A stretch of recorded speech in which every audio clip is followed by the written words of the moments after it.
A very warm welcome to everyone. Today, we MusicNet Gurukul breaks down the musical concept and musical theories to help you crack the UGC NET exam confidently. So let's begin our musical journey together towards success and scholarship.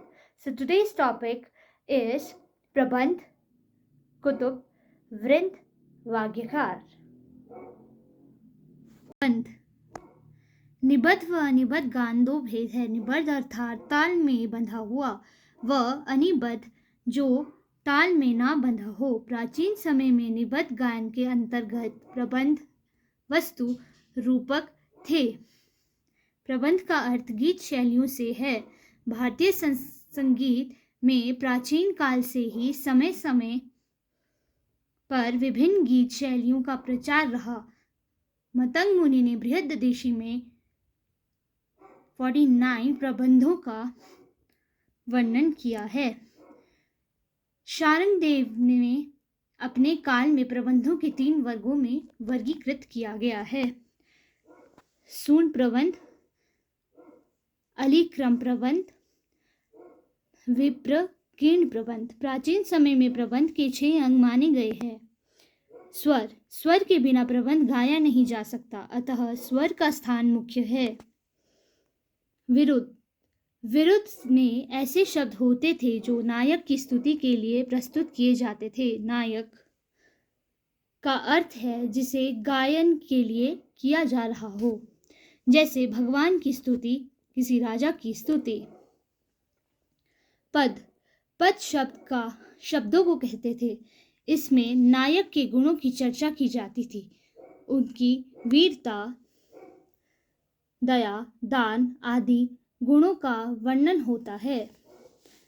तेनक, इस अंग में ओम, तत्, स्त्र, हरि, ब्रह्म आदि शुभ शब्दों तथा वाक्यों का प्रयोग किया जाता है।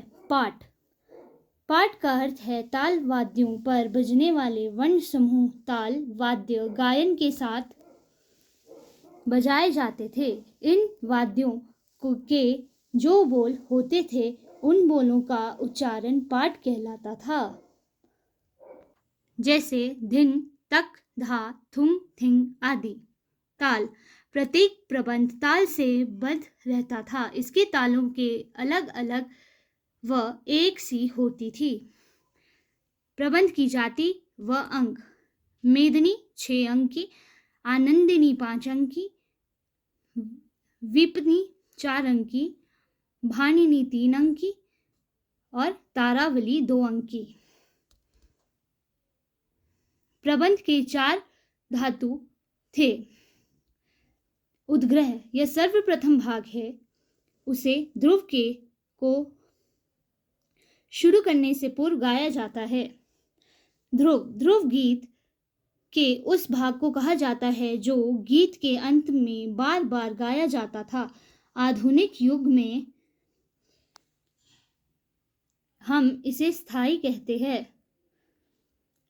मेलापक, उद्ग्रह व ध्रुव में मध्य में मेलापक का स्थान था। आभोग, गीत के अंतिम भाग को आभोग कहा जाता था। प्रबंध गायन के लिए अनेक प्रकार की गीतियां शैलियां प्रचलित थी, जैसे शुद्धा गीति, गौड़ी गीति, बेसरा गीति, साधारणी गीति आदि। प्रबंध गायन में जब नाटकीय तत्वों पर अधिक बल दिया जाता था तो उसे रूपक कहा जाता था। 6 अंग व 4 धातुओं से मिश्रित बना रचना वस्तु थी। आधुनिक समय में नए प्रबंध बने जिनमें ध्रुपद, धमार, टप्पा, ठुमरी शामिल है। प्राचीन समय व आधुनिक समय में अनिबद्ध गायन। रागालाप, किसी गीत के गायन से पूर्व किया जाने वाला आलाप ही रागालाप कहलाता है। रागालाप करते समय 10 लक्षणों का पूर्ण रूप से पालन किया जाता है। यह 10 लक्षण ग्रह, अंश, न्यास, अल्पत्व, बहुत्व, षाढ़त्व, औढ़त्व, अपन्यास, मंद्र व तार थे। आलाप के लिए भक्तिवाचक शब्दों का प्रयोग किया जाता था, जैसे ओम नारायण अनंत हरि, तू ही हरि अनंत आदि, जिसके साथ साथ आकार उकार आदि शब्दों के लिए भी किया जाता था।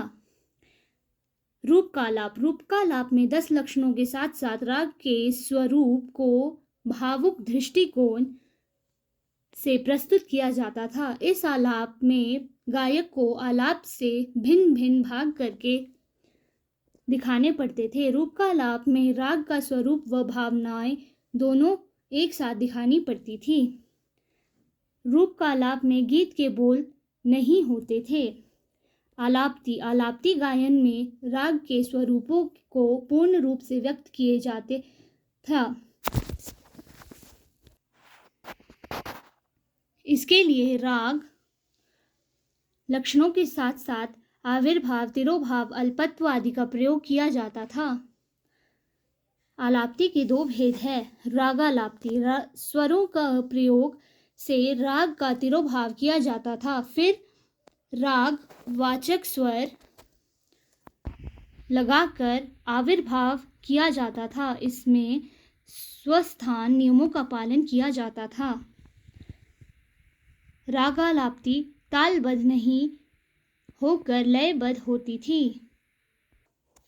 रूप का लाप्ती के 2 भेद है। प्रतिगृहणिका, यदि राग में आविर्भाव व तिरोभाव करके प्रत्येक बार राग के बोलों को ग्रहण किया जाए तो उसे प्रतिग्रहणिका कहा जाता था। भंजनी में स्थायी भंजनी वह गीत है जो किसी पंक्ति को लेकर उसके स्वरों को विभिन्न प्रकार में प्रयोग किया जाए तो उसे स्थायी भंजनी कहते हैं। इसमें लय एक समान रखी जाती है।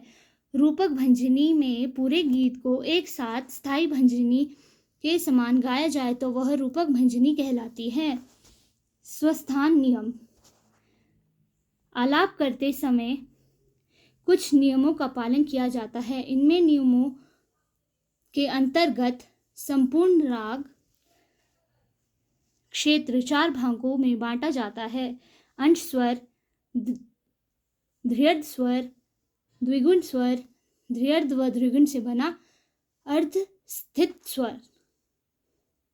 कुतुब वाद्यवृंद, सर्वप्रथम वाद्यवृंद भरत ने नाट्यशास्त्र में हुआ है, जिसकी रचना काल 2री शताब्दी की है। वाद्यवृंद के लिए भरत ने नाट्यशास्त्र में कुतुब शब्द का प्रयोग किया गया है। यह शब्द 2 अर्थों से प्रयुक्त हुआ। पहला वृंद वादन के लिए, दूसरा नाटक के लिए। भरत ने कुल 2 कुतुब का उल्लेख किया। तत्कुतुब में गायक गायिका, सभी प्रकार की वीणा वादक, सभी प्रकार के सुषिर वाद्य तथा तालधर सबका सम्मिलित रूप तत्कुतुब कहलाता है। अवनद वाद्य कुतुब में सभी प्रकार के अवनद वाद्यों का ग्रहण किया होता है। नाट्य कुतुब में सभी प्रकार के नाटकों के नाट्यों या पात्रों का प्रयोग होता है। वृंद, भारतीय संगीत के इतिहास में प्राचीन काल से ही समूह गान व वृंद गान की परंपरा है। इसके पश्चात पाश्चात्य संगीत में कोरस कहते हैं।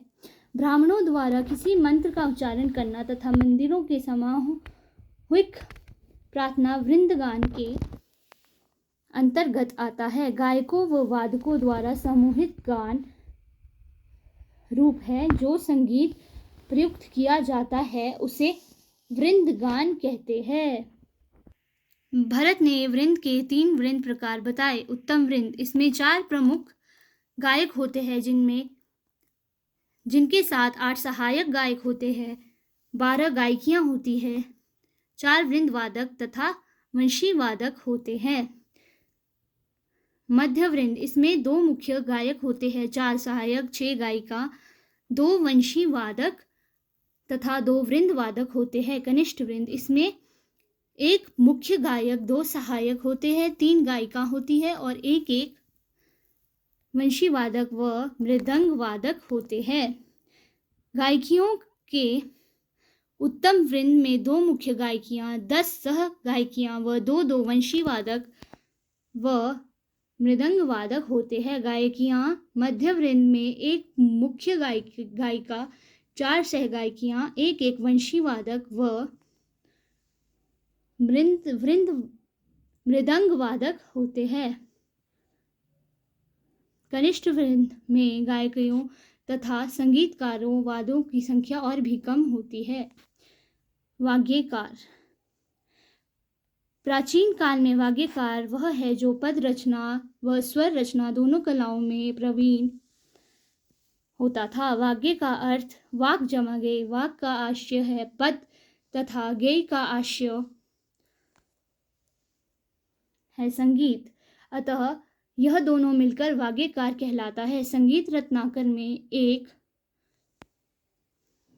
उत्तम वाग्यकार के 28 गुण बताए गए हैं। उत्तम वाग्यकार जिसमें संगीत व साहित्य का ज्ञान के अतिरिक्त अन्य गुणों की आवश्यकता नहीं है, जैसे विभिन्न रीति रिवाजों, भाषा, काकू आदि। उसमें स्वतंत्र एक शीघ्र रचना करने की शक्ति, एकाग्रचित्त, 3 स्थानों में गमक लगाने की शक्ति, राग द्वेष का अभाव, अलौकिक बुद्धि, वाग चातुर्य, गायन वादन नृत्य का कुशलता व दूसरों के मन को जानने की शक्ति का गुण होना चाहिए। मध्यम वाग्यकार जो शब्द रचना धातु में प्रवीण व पद रचना मातु में मंद बुद्धि या कमजोर हो, वह मध्यम वाग्यकार कहलाता है। अधम वाग्यकार इसमें केवल शास्त्र ज्ञान हो तथा पद रचना व स्वर रचना स्वर लिपि का ज्ञान ना हो, वह अधम वाग्यकार होता है। Hope you liked today's video. Stay tuned and subscribe to the channel.